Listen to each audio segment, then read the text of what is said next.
Hello friend, आपका स्वागत है सुबोध डिजिटल यूट्यूब चैनल में। फ्रेंड, आज की इस वीडियो में हम आपको बताएंगे वोटर वेरिफिकेशन के लिए गन्ना प्रपत्र फॉर्म कैसे भरना है। इस वीडियो में आपको बताएंगे। जी हाँ दोस्तों, इस फॉर्म को लेकर काफ़ी ज़्यादा लोग कन्फ्यूजन में है, कौन सा डॉक्यूमेंट लगेगा इसको लेकर ज़्यादा लोग कन्फ्यूज में है, टेंशन में है। इस वीडियो में आपको बताएंगे क्या डॉक्यूमेंट आपको देना होगा, कैसे डॉक्यूमेंट आपको जुगाड़ करना है, इस वीडियो में आपको बताएंगे। आपको थोड़ा सा भी घबराने की आवश्यकता नहीं है। डॉक्यूमेंट कोई ज़्यादा भारी नहीं लगता है, बहुत नॉर्मल सा डॉक्यूमेंट है जो कि आप आसानी से इसको उपलब्ध करा सकते हैं। कैसे इसमें क्या चीज़ें भरना है मैं आपको बताता हूँ। सबसे पहले आपके दरवाजे पे एक बीएलओ आएगा और आपको एक फॉर्म देगा। ठीक है, फॉर्म देगा इस प्रकार से, जिसमें लिखा रहेगा गन्ना प्रपत्र फॉर्म, इस प्रकार से लिखा रहेगा, जिसमें आपका वोटर आईडी नंबर मेंशन रहेगा और यहाँ पे आपका एड्रेस लिखा रहेगा। हालांकि ये डाउनलोड मैंने किया है तो यहाँ पे एड्रेस नहीं लिखा है, आपका फॉर्म में डाउनलोड में एड्रेस भरा रहेगा, ये सारा चीज़ लिखा रहेगा पहले से। ठीक है, अब यहाँ पे दो बॉक्स आपको दिखाई देगा। एक बॉक्स में आपका फ़ोटो दिखाई देगा, एक बॉक्स में आपको फ़ोटो चिपकाना होगा, नया वाला फ़ोटो जो रिसेंटली वाला फ़ोटो होगा। यहाँ पे एक फ़ोटो लगाना होगा, इसमें पहले से फ़ोटो रहेगा वोटर कार्ड वाला।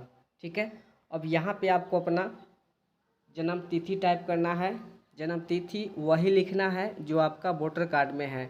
ऐसा नहीं कि आपने आधार कार्ड वाला लिख दिया तो ये नहीं चलेगा, आपको अपना वोटर कार्ड वाला जन्म तिथि लिखना है।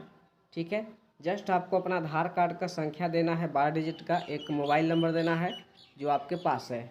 ठीक है, अब यहाँ पे पूछ रहा है महिला है तो उसका माता पिता का नाम लिखाएगा, नैहर का उसका पिताजी का नाम, उसका माता का नाम। ठीक है, यदि उसका वोटर कार्ड उपलब्ध है तो वोटर कार्ड का नंबर यहाँ पे डाल दीजिए, दोनों बॉक्स में माता पिता का। ठीक है, अगर वोटर कार्ड नहीं उपलब्ध है तो ये बॉक्स को आप छोड़ सकते हैं, कोई दिक्कत नहीं है। ठीक है, अगर कोई पुरुष है तो उसका यहाँ पे जन्म तिथि, आधार, मोबाइल और यहाँ पे उसका पिता का नाम, माता का नाम। ठीक है, और यहाँ पे उस पुरुष का अपना पिताजी का वोटर नंबर और माता का वोटर नंबर लिखना है पेन से।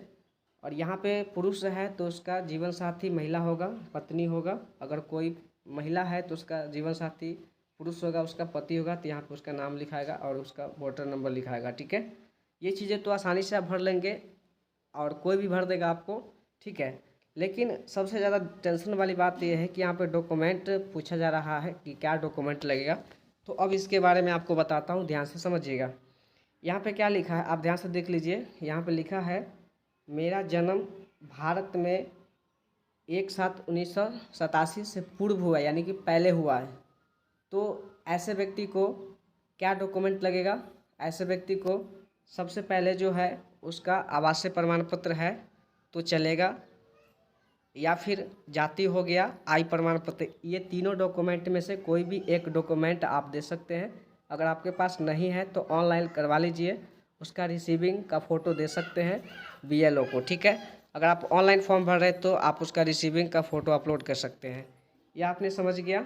ठीक है, 1987 से पहले का जन्म हुआ है तो उसका माता पिता का नहीं लगेगा, सिर्फ उसी व्यक्ति का लगेगा जो जिसका वोटर कार्ड वेरिफिकेशन हो रहा है। ठीक है, जैसे कि आपका दादा हो गया, दादा दादी होगा, तो उसी का जाति आवाज़ से बनवा देना है कोई भी एक प्रमाण पत्र। अगर प्रमाण पत्र नहीं बनाना चाहते हैं तो आप केवाला का फ़ोटो भी अपलोड कर सकते हैं फर्स्ट पेज का।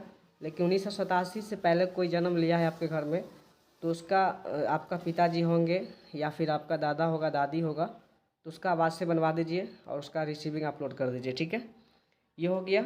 अब इसमें एक और आता है, जैसे कि 87 से पहले मैंने आपको बताया। ठीक है, ये चीज़ आपने समझ गया।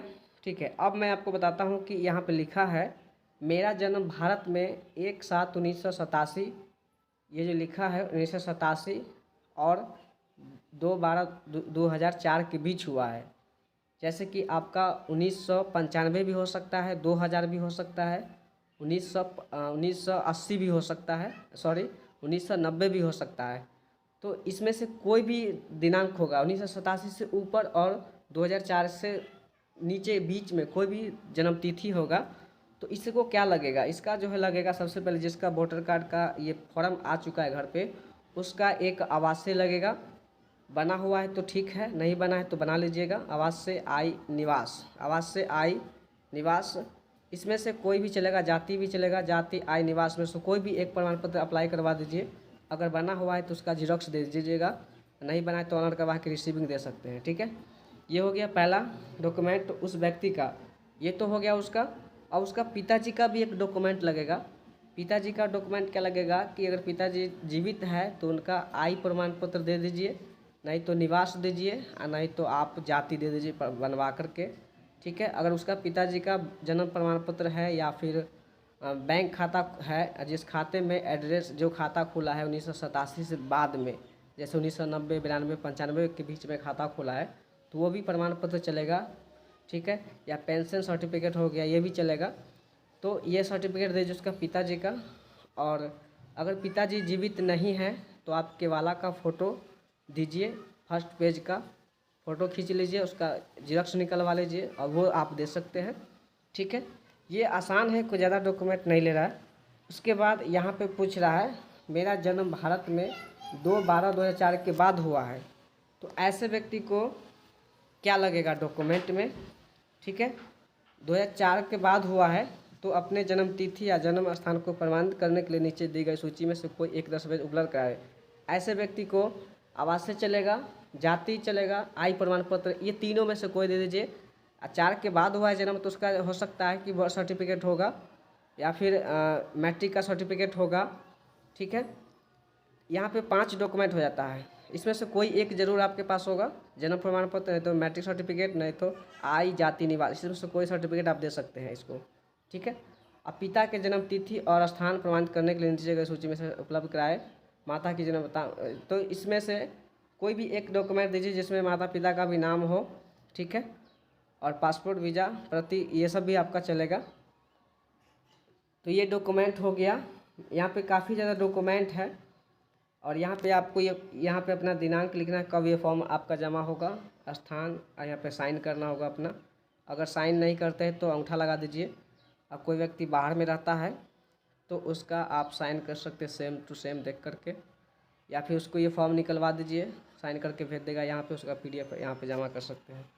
ठीक है, ये हो गया डॉक्यूमेंट। यहाँ पे काफ़ी ज़्यादा डॉक्यूमेंट है, मैंने तो आपको बताया जाति, आय, निवास के वाला बता दिया है, लेकिन यहाँ पे क्या क्या है देखिए। अगर पासपोर्ट बना है तो ये भी चलेगा। ठीक है, मान्यता बोर्ड द्वारा, जैसे कि किसी भी बोर्ड में आपका पिताजी 1987 के बाद पढ़ाई किए हैं, उनका सर्टिफिकेट है, 87 से पहले वाला भी सर्टिफिकेट है। हालांकि कुछ लोगों के पास है नहीं, इतना नहीं होगा, मैं जानता हूँ। सर्टिफिकेट भी चलेगा। अस्थाई निवास प्रमाण पत्र भी चलेगा, मैंने आपको अभी बताया था आवासीय के बारे में। अधिकार, वन अधिकार प्रमाण पत्र भी चलेगा। यहाँ पे 9 टोटल 11 यहाँ पे जो है दस्तावेज है। मकान आवंटित प्रमाण पत्र हो गया। भूमि का मैंने आपको बताया केवाला के बारे में, तो यही हो गया भूमि का। ठीक है, राष्ट्रीय नागरिक रजिस्टर हो गया। ST SC OBC सर्टिफिकेट जैसे कि जाति प्रमाण पत्र हो जाता है। ठीक है, तो ये है डॉक्यूमेंट, आपने समझ गया होगा मैं उम्मीद करता हूँ।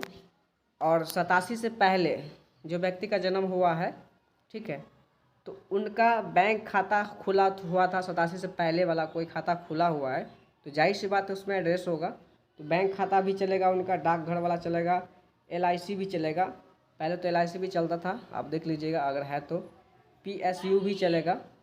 इसमें से कोई भी डॉक्यूमेंट, पेंशन वाला भी चलेगा। तो ये सारे डॉक्यूमेंट है, इसमें से कोई भी दीजिए। अगर ये सब चीज़ें आपको नहीं है तो लास्ट आता है आवास से, जाति, आय, और यहाँ पे भूमि का केवाला जो होता है कागज़ फर्स्ट पेज का, जिसमें पिताजी का नाम, जन्मतिथि, उनका पिताजी का नाम लिखा हो, ये चलेगा। तो डॉक्यूमेंट ये सब चीज़ें लगता है, आप जमा करिए, वेरिफिकेशन करा लीजिए। अगर आप ये सारे काम नहीं करवाते डॉक्यूमेंट की वजह से तो आपका नाम वोटर लिस्ट से कट जाएगा, फिर सरकारी का लाभ नहीं उठा सकते हैं, सरकारी बहुत सारी चीज़ से आपका नाम हट जाएगा। तो ये है जानकारी।